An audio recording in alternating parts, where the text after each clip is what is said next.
حضرت عمر فاروق رضی اللہ تعالی عنہ کا دور خلافت ہے، تو آپ کی بارگاہ میں تیل آیا زیتون کا،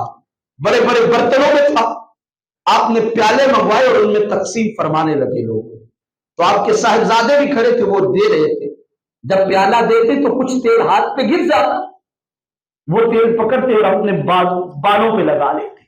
بڑے بڑے بال تھے۔ حضرت عمر فاروق نے ایک دفعہ دیکھا، دو دفعہ دیکھا، دیکھنے کے بعد جو ہی وہ تیل تقسیم ہوا بازو سے پکڑا اور حمام پہ اپنے بیٹے کو فرمانے لگے اس کے بال کاٹ دو، اس کے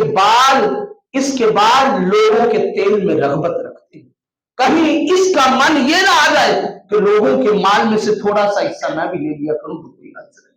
فرمایا اس کے سارے بال اتار دو، میں اللہ سے ڈرتا ہوں کہیں اس کی وجہ سے اس کی پکڑ نہ ہو۔ تو گویا اتنی پھونک چھان کی کیفیت کو اختیار کرتے ہیں، اپنے آپ کے اندر چھان بین کی وہ کیفیتیں لے کے چلتے کہ اپنے آپ کو اللہ کی بارگاہ میں پیش کرنے کے لیے ڈرتے تھے کہ کس انداز میں اللہ کی بارگاہ میں ہم پیش ہوں گے، اللہ ہم سے سوال کرے گا تو ہم اس کا جواب کس طرح دینے پائیں گے۔